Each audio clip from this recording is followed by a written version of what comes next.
Halo teman-teman, selamat datang kembali di Petualangan Hayuni Yokta.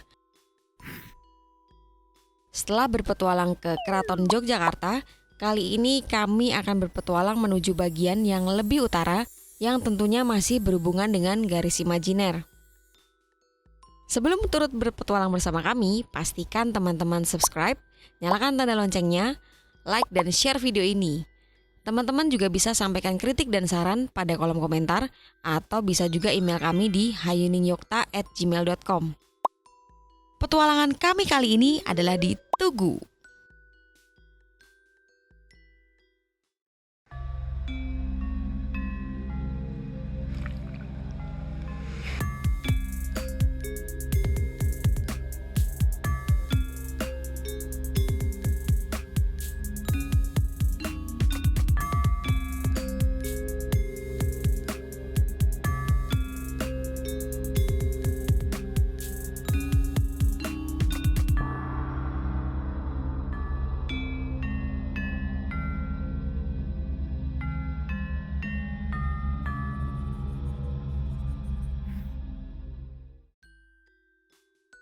Sudah pernah foto di Tugu?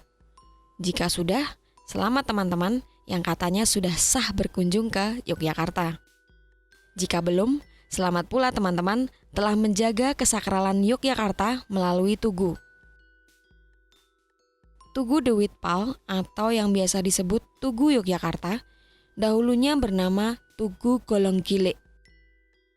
Perubahan ini dilakukan oleh Belanda pada tahun 1889 akibat gempa pada tahun 1867 pada era pemerintahan Sri Sultan Hamengkubuwono ke-7. Pembangunan kembali Tugu dimulai setelah 22 tahun kemudian dengan desain dan bentuk dari pemerintahan Hindia Belanda. Zaman dahulu, Tugu Golonggilek memiliki tinggi sekitar 25 meter. Berbentuk silinder tanpa memiliki atau membentuk sudut, serta terdapat mantra yang tertulis dalam Tugu Golonggilek yang merupakan lambang persatuan antara sultan dan rakyat dalam melawan penjajah, serta lambang berserah diri kepada Sang Yang Wenang, yakni Nyawiji Greget Sengkuh Tan Kena Mingkuh.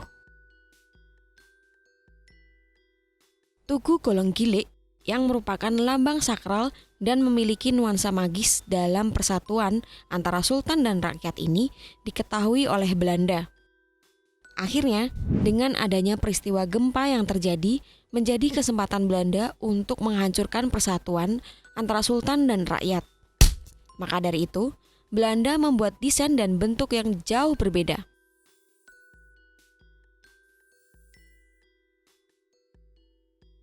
Hal pertama yang dirubah adalah ukuran tugu. Tugu buatan Belanda ini hanya memiliki tinggi 15 meter. Bentuk tugu pun dibuat kotak dan membentuk sudut. Hal ini bertujuan untuk memecah pancaran magis yang dimiliki oleh tugu itu sendiri. Nama Tugu Golonggilek berganti menjadi Tugu The Witpal. Kemudian hal lain yang dirubah adalah mantra yang terdapat di Tugu Golonggilek. Mantra tersebut dirubah yang intinya menjadi pintu kesejahteraan untuk pemimpin. Perubahan Tugu Golonggilek ini merupakan peristiwa yang krusial. Mengapa demikian? Karena hal ini merupakan awal mula dari terpecahnya pancaran sakral dan nuansa magis pada Tugu.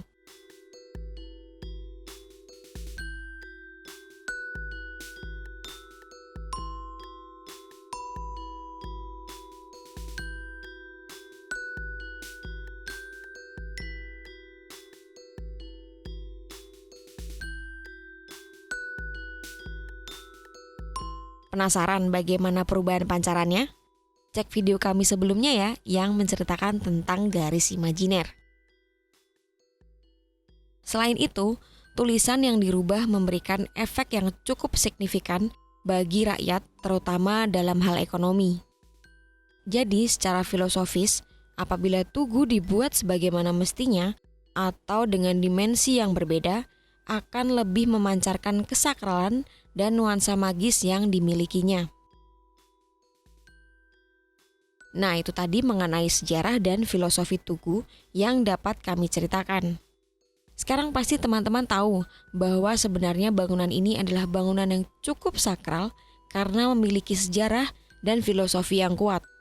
Maka dari itu, kami ingin berpesan dan mengajak teman-teman untuk lebih menghargai bangunan ini dengan tidak merusak, mencoret, ataupun menyentuh secara sembarangan karena merupakan simbol perpaduan antara simbol rasio logika batin dan logika spiritual yang sifatnya pribadi. Selain itu, kisah yang ingin kami ceritakan berdasarkan penglihatan salah satu tim kami, letak pasti garis imajiner adalah pada bagian atas tugu dan terlihat sangat jelas di bagian ujung. Tugu ini sebenarnya juga dijaga oleh beberapa sosok yang berhasil dilihat salah satu tim kami, yaitu beberapa prajurit dan seekor macan yang kadang terlihat dan kadang tidak. Dalam artian, macan tersebut tidak stay di tugu. Oh iya, salah satu tim kami menerima pesan bahwa garis imajiner yang terdapat di tugu tidaklah sulit untuk dilihat, bahkan bagi teman-teman yang tidak memiliki kemampuan seperti kami. Cukup fokus dan tenang, serta tulus. Alkisah apabila mampu melihat garis tersebut, maka akan semakin betah untuk menetap di Yogyakarta dan selalu ingin kembali walaupun berkelana di beberapa daerah. Simple tapi menarik bukan petualangan kami kali ini? Pastikan teman-teman subscribe, nyalakan tanda loncengnya, like dan share video ini, dan teman-teman juga bisa menyampaikan kritik dan saran pada kolom komentar atau bisa email kami di hayuningyokta@gmail.com. Sampai bertemu di petualangan selanjutnya. Matur nuwun.